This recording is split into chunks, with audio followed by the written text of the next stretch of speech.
Nothing pisses me off more than that.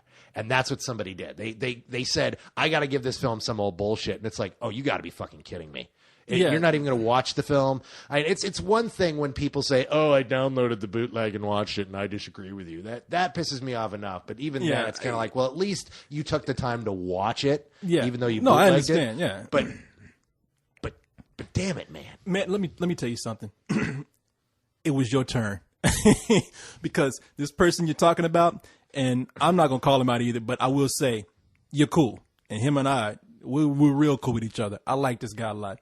But it took a little trial through fire to get to that point, because he actually came to me. I gave a movie a good review, and he threw a fucking fit. That's what he did with me. And it was the opposite for you. You gave something a good review, and he wanted to be negative, so he took his aggression out on you. I gave something a good review, and he even went as far as to tell me, if you don't change that right now, I'm going to burn this site down and nobody will have it. No, he didn't say it, but he's like, I'm going to leave and I'm never coming back. And at that point, what the fuck am I supposed to say? I mean, but I was real cool. I was like, look, man, and I meant it. I was like, look, you don't really know me. You have never met me in person.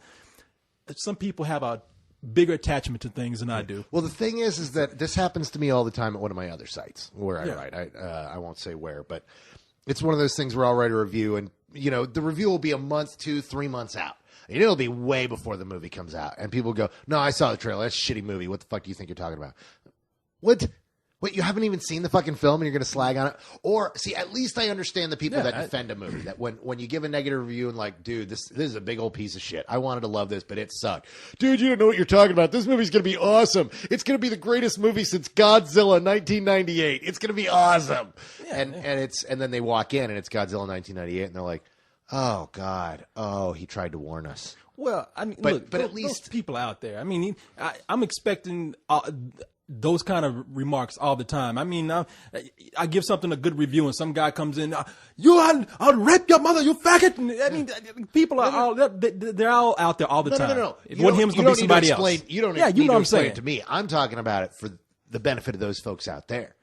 Because some people out there might be like that and might not have thought about, oh, you know what? Maybe I really do need to kind of give a movie a chance and talk, see the movie before I can talk about it. Because, the trailer does not sell all. How many movies have we seen where the trailer sucked and the movie rocked, or the trailer rocked and the movie sucked? Yeah, no. You can't, once you do this long enough, I don't even watch trailers much anymore. People are like, oh, what'd you think of the trailer? It's like, oh, I got to go and watch that now. You got to see the movie. Yeah. I'm used to it. I mean, this is the first time I've ever had it be this aggressive. I love VeggieTales. You motherfucker, I stick a fire cut up your dog's ass. I mean, but I know that those people out there, and I know how to handle it. And the people on the site are real cool. So if you just go in and say, look, you haven't seen the movie. We're not always going to think alike. Deal with it and settle down and act like an adult. No. I did that privately, which is why I'm not calling the person out. Okay, this isn't about slamming them. This is about talking to everyone else saying, hey, guys, come on. Yeah. This is your old pal Carlisle here.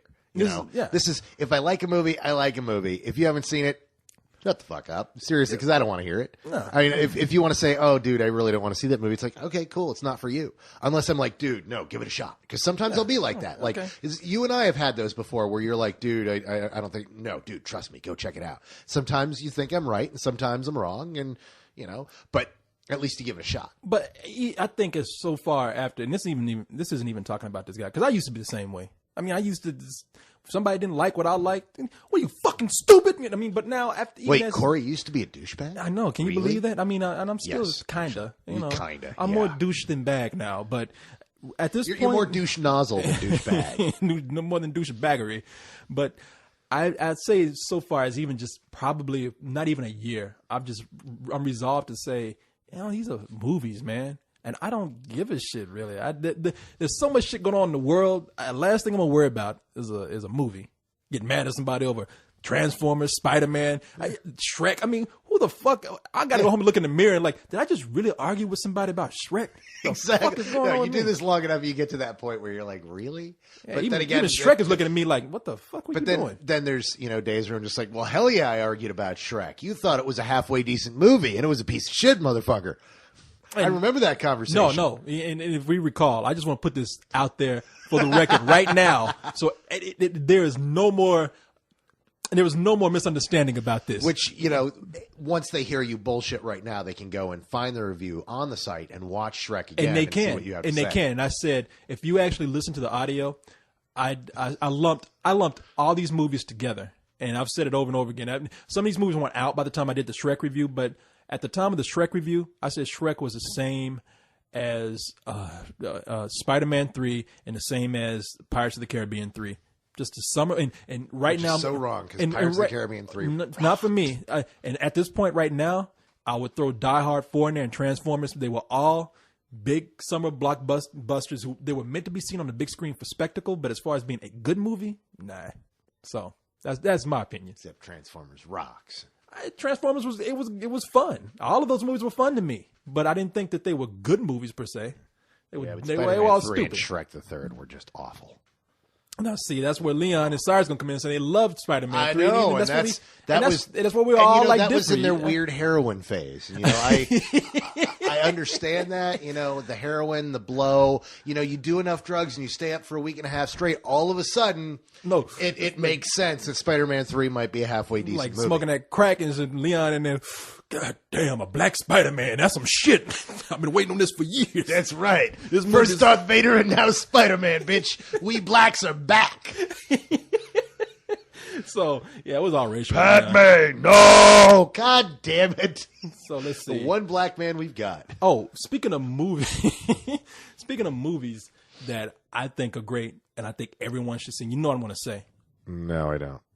That movie Wreck, not W-R-E-C-K. See, you're talking about this. And you know what? R-E-C. I got an email about that this week, too, and I had to tell somebody, they're like, I'd really like you to see Wreck when you get a chance so we could hear your opinion on it. It's like, yeah, I'll see it when it comes out. Oh, well, go ahead and talk to one of the guys because they've got a copy.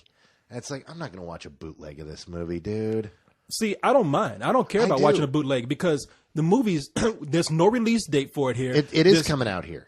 But we don't know when. I mean, they haven't said. They don't, and they. Well, didn't watch an import. They're making the remake right now, which will be out in October. So you know what? I don't want to see that. And a lot of people are still saying, and a lot of people like said, I haven't seen this movie. I don't know anything about it. And like, well, I'm really not hurting this movie by watching this bootleg and then telling people about it. It's actually doing the movie a big service because I'm going to tell you this people. But I don't. You know what? I don't want to watch it in a computer digitized file. I want to watch it. I either want to see it on a DVD and watch it on my system, or I want to, see it in a theater. I want to see it where I can, really enjoy it. Sitting down in front of the computer. Well, does your DVD player play DivX? Because if it does, no. One of the guys watched it on their big screen television, and even my friend in Colombia. I don't want to say his name right now because I don't think he wants me to.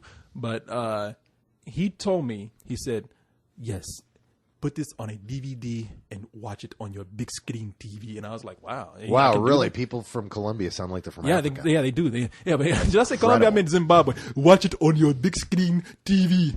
He lives. That's not Zimbabwe.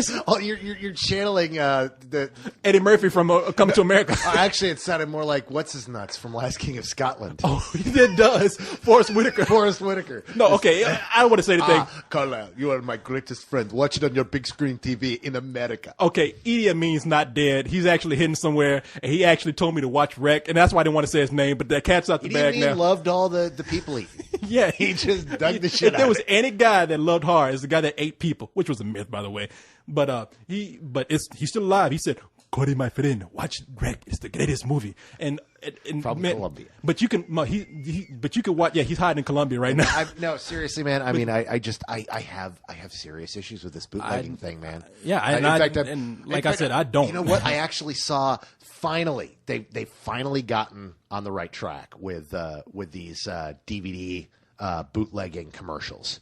I saw a new one the other day. Warner Brothers has a new one. They put on I think the 11th Hour. I was watching the 11th Hour DVD, and it was taking scenes from Casablanca, and it's the big argument up in Rick's office between Rick and Ilsa, and they're arguing, but there keep being these little title cards that come in talking about how Rick is pissed off at Ilsa because she's bootlegging movies and he's just found out.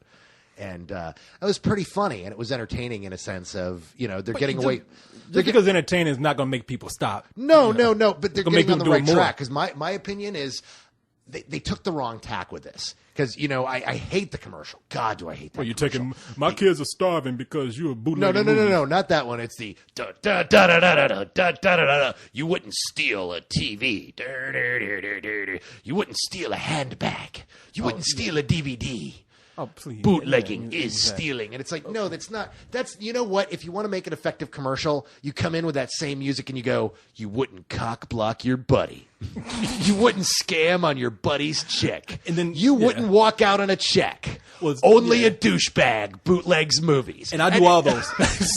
Well, see, but you're a douchebag. So, it's like, oh, yeah, cock blocking, scamming buddies' chicks, walking out of the. Yeah, I do that. I would bootleg a film. But there's people out there right now going, well, I mean, yeah, I'd steal a handbag, but I'd never cock block my buddy. Oh, God, I'm a bootlegger. Okay, well, let me give you my stance on bootlegging. I've told you, first of all, like I said, I think movies cost too much money, and I don't think they've found a way around this system of making movies more accessible or maybe making the viewer, the experience more pleasurable. And like I told you, I go to New York and movies cost $11. No matinees, no nothing. And a lot of poor people want to go to movies. But dude, you're talking about New York. In New York, an apartment costs $2,200. Yeah, but there's still a lot of places. I mean, here movies are like $9, and so it's like $8.50, and that's $9, man. If movies cost way too much fucking money, and I'm not buying into this whole thing that DVDs and bootlegging is hurting the industry. It's not hurting it at all, because people are still going to go to the movies because it's a social experience. And you know what? They'll still bootleg the movie, and then they'll go to the theater and watch it again. And you're just a cheap bastard. You won't admit you're a cheap bastard. No, I pay. You're like, no. They're just charging me too much. No, I think for a lot of people it is too much. And don't tell me I'm cheap, because I'm the guy who will pay to go see a shitty movie to review it. So no, you pay to go see it until our parent company goes ahead and reimburses you. Let me tell you something. I have yet, and this is the God honest truth. Liar. I have yet. Such a liar. No, I'll let you even ask them. I have yet to actually get reimbursed for a movie. I've been reimbursed for equipment, but not movies. And so I will put the money in to go see I've it. been reimbursed. And, okay, so let me tell people about this movie, because this is a movie that I've seen it like 4 times already, and I would gladly go pay to see this at the theater. And if you are you giving it a full price, Corey? Oh, more than full price. This is better. This is a better than sex movie for me. You actually found a better than sex movie, man. This movie wreck. If you haven't read the review that I put up online, and I don't write that many reviews, but because you don't know English very well. No, man, I've had too many people tell me that was a well written review. I don't need you to tell me that my English ain't good. Yeah. But anyway, we're here to kiss your ass, Corey. Yeah, exactly. Whatever it takes. Coleman Appreciation But no, I don't write that many reviews, and yes, I can write, but I don't write that many reviews, and feeling a little touchy there, aren't we? No. I'm just letting you know. And I watched this movie, and right after I was done, I was like, I got to tell people about it. And a lot of people didn't really know about the movie. And I don't want to spoil too much about it, but it is truly one of the best horror films I have seen in years. This movie actually made me scared, and a lot of movies don't. By the end of that movie, I was clutching my chair because I was so nervous. Dude, I do not know what is going on right now. We've talked about this before. I will keep talking about it. Something is in the water in Spain. These Spanish filmmakers coming out of there, they know their shit. For some reason, this young generation that just cropped up, they just opened the first film schools about 10 years ago, apparently. So I've asked a bunch of them, like, what the hell's going on over there? 10 years ago, the first film schools in Spain opened, and those guys started getting work in commercials, started doing other stuff, and now people in Spain are investing in film, and they're coming out with stuff like Wreck and The Cold Hour and Backwoods. I haven't even seen Time this movie. Crimes. Cold Hour and Backwoods. I'd love to see them, because I've got some screeners that I can lend you. Oh, let me watch them, because I like The Orphanage. Wasn't as crazy about it as you guys, but I did respect it. I was like, this is a well-made movie. Very well made. This movie, though, it rocked me, man. I'm terrified of this remake. I want to see the original first. And hey, man, and I don't mind if this is regardless of what you and I think about bootlegs. This is one case where I think it has been true to their advantage to have this thing circulating, because it really is helping to spread the word about this film. And I don't know what to tell you. If you can watch the DVD, tell people about it, then go see it in a movie theater, because I can guarantee you watching it at home in the dark is a great experience. And then when you're done and you know what to expect, go and watch it with a theater full of people Men and women, especially the men, these big old men, it's because you're going to see people just scared. And so that's it. And I wish I could remember the filmmaker's name, but the movie's REC. American remake coming out called Quarantine. Try to watch this movie. Called? It's called Quarantine. Right now, yeah. See, the thing is that when I say I'm terrified of it, it's because I just saw the movie by the filmmakers doing it. It's called the Poughkeepsie Tapes.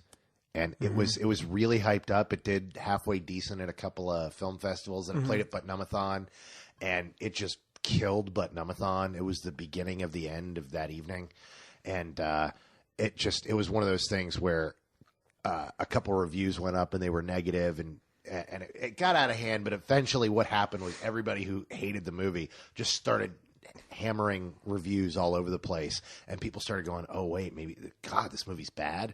And then all of a sudden its release date got pulled. And I you know what, I hate the idea of killing a movie, but by the same token, it was not a good movie. I mean, I watched it and thinking about everyone I've been talking to that's seen it for 6 months, they keep every time somebody sees it, dude, have you seen Wreck? And I'm like, no, I haven't seen it yet. And they're like, oh my God, dude, I have not heard a single mediocre thing. No, you won't. I mean, you will, but you hear from people who have listened to people like me, and either they're going to want to be against the grain or they're going to be too hyped up. And I'm trying not to hype people up too much, but I'm really trying to give respect to the filmmakers. And what's killing me is that I'm hearing this from people who are suffering from zombie fatigue. Like, people who are fed up with fucking zombie movies love the hell out of this zombie movie. No, even when I was watching it, it took me a while to get into it. I was like, okay, what show me something I haven't seen already. And all I would say is this: Diary of the Dead. You really see how bad that movie is when you watch this. You know what? There were a few people who had seen Wreck like the week before. They'd been to a film festival where they'd seen Wreck, and then they saw Diary of the Dead, and they slagged Diary of the Dead. And we're like, dude, what the hell are you talking about? They're like, dude, I just saw Wreck. You have no idea. And then everybody that's been seeing Wreck is like, dude, once you've seen Wreck, you kind of look sideways at Diary of the Dead. No, well, I already saw Diary of the Dead, and I already said it wasn't that great of a movie. But you saw it after Cloverfield. Yeah, that was one of the other things. Was you by that point you had finally seen, because Cloverfield is kind of the end all be all of in camera films like that. Well, I'll tell you what, you watch Cloverfield and this movie as a double feature, and I can't think of a better experience, man. It'll be fun. Now, speaking of Cloverfield, did you see the new stuff that went online today? No, but I just got an email from someone who said that they have a new marketing campaign on the site, a new viral campaign. Well, they have the new DVD comes out later this month. Yeah. And it's got 2 alternate endings, and both of those alternate endings are on YouTube. Oh, just like the alternate ending to I Am Legend. It is like, man, y'all got to put more on these DVDs than alternate endings, because you can watch them on YouTube. Now, do you know? See, you don't know what the deal is, though.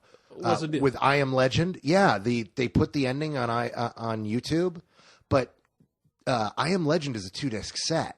One disc is the theatrical version, and one is the director's cut version that has that ending. You don't watch that ending as an extra scene. You watch that ending as part of a complete film. But you can choose which version of the film they gave you like a whole other disc just for an ending.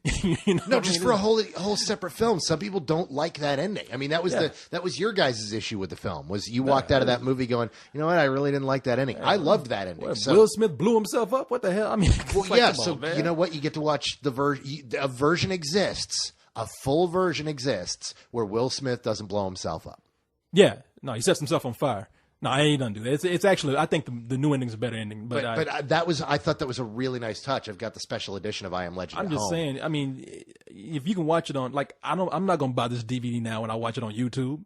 You know what I mean? Well, I'm sure they've got more stuff. I'm going to buy the DVD because it's fucking Cloverfield, dude. Cloverfield rocks. Oh, well, no, I'm going to buy Cloverfield also, but I hope there's more on there than just an alternate ending. What happens in an alternate ending? What, the monster comes out and does a tap dance or something? I mean... No.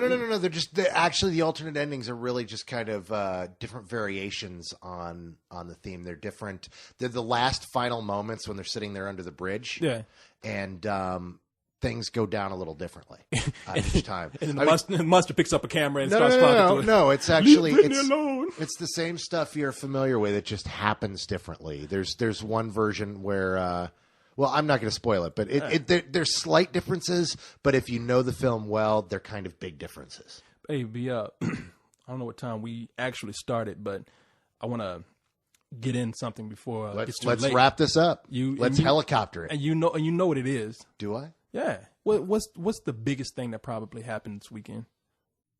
Oh, God. Oh, see, now you're going to depress me. Charlton Heston. I know, dude. Oh, I quote Charlton Heston like every day of my life. It's so depressing that he passed. Well, he was 84, man. Dude, Shit, we never saw it long. coming. I mean, God, first Heath Ledger, now Charlton Heston. I mean, geez, I mean, he had so much ahead of him. He had so much light. Okay. He had so many more films. I was about to say, dude was like fucking. He was lucky to be alive as long as he was. You know, for me, the final Charlton Heston has been dead to me for a long time, and not like you're dead to me. It's when I saw just how far gone he was as an old man when his mind was gone. Michael Moore like ambushed him on Bowling for Columbine. You kind of look at him and you're like, dude, he's not 100%. He's not firing on all cylinders now. He's an old dude. Gone, he's a great old dude, but he's an old dude. Well, I will say this, and this is something I learned about Charlton Heston early on, because I used to talk shit about him because of his involvement with the NRA. But after reading about him more, he walked in the Civil Rights March, back in the '60s, he's one of those old school Republicans that believes in the original, the Bill of Rights. It's like you protect them all. But he would talk out of his ass about certain things, and I know people. I'm not right now trying to start a discussion about affirmative action, but he would rail against affirmative action, and he had a lot of points fucking wrong. The whole thing of any man can pull himself by the bootstraps. Let's not argue on. No, I'm not arguing. I'm just saying. I'm saying myself. I disagree with him on a lot of things. And then I thought back and I was like, God damn, this dude did a lot of stuff that was part of my childhood growing up. That dude's an icon to me. You know what one of my favorite things he ever did? Did you ever see the 25th anniversary of Saturday Night Live? No. Oh my! First of all, the 25th anniversary of Saturday Night Live is it's on VHS and DVD. It's worth finding and checking out just because it's a great show. They got back everybody but Eddie Murphy practically to come out and do bits. I got Charlton Heston to take his place or something. No, Charlton Heston in the 70s wrote a letter to NBC about how offensive he found Saturday Night Live to be and how awful it was and how he would be happy to see the show gone because it wasn't going to last very long. And he wrote this big letter, signed Charlton Heston. And for the 25th anniversary, Charlton Heston came onto the show and read that letter aloud.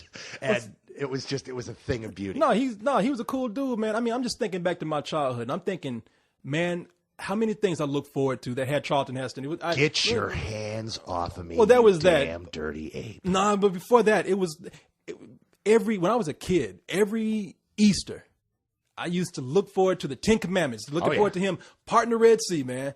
And then I would look forward to him.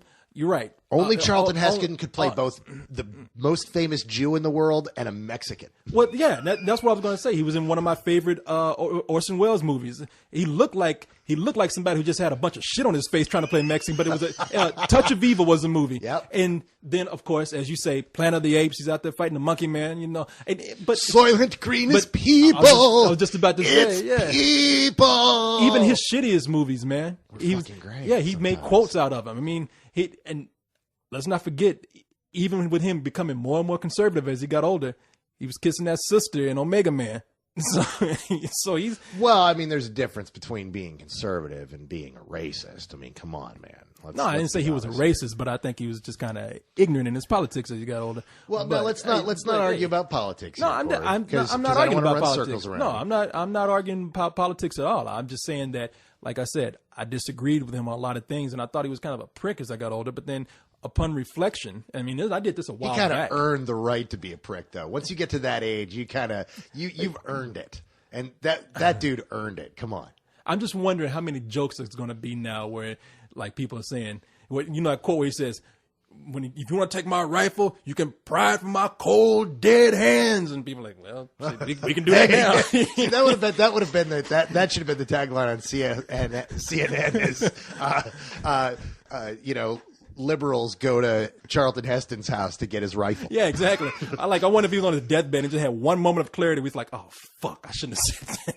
So, no, I mean, for whatever I thought about Charlton Heston as he got older, I have all these great memories of him as a kid, and just he's been an icon in my life. I mean, the guy's a legend. I mean, come on. And he even did some stuff when we were adults that was great. That great bit he did in Hamlet. the 1996 Kenneth Branagh where he played the player. I mean, there's a lot of movies that he's in earlier, like later, like True Lies, and he even did like funny stuff like Wayne's World 2. Wayne's World 2 is one of my favorites, where it's like, I know this is a small part, but can we get somebody better? And then here comes Charlton Heston. I remember Mayberry Street. And it's dude, that is one of the most awesome walk-ons of all time. No, he was a cool dude, man. Even the intro he did for Armageddon. No matter what you think of Armageddon, you listen to that intro with Charlton Heston, like 65 million years ago, a single asteroid destroyed. They should have got Morgan Freeman. But they got Morgan Freeman for everything after that. Once Charlton Heston, retired, they got Morgan Freeman. And it was like, but Morgan Freeman couldn't have done that because Morgan Freeman was busy being president when the asteroid. Yeah, another astronaut movie. Should have did double duty. Again, let me have one more before we get out of here. No, but I'm just going to sit up here and goddamn you. Having trouble with your beer. You'll have to pry this beer from my cold dead hands. I just want to give a little shout to Heston. Little chink right there. Dude, God bless you. Man, talking about racist. I didn't realize what I was saying. A little chink right here. So, dude, if there is a heaven and there is a God and there is a Jesus, no matter what you believe, Charlton Heston's fucking there. Yeah, I bet he's fucking somebody there. He's Charlton Heston. He's up there. It's like, dude, you read the Bible. You're in 10 Commandments. You're kind of our boy down there. Oh, yeah. He's there by default. It's like, fuck, man. You played so many parts. You got the part down. You ready for this. So, come on in, man. Just wear the Moses beard when you walk around. That's all.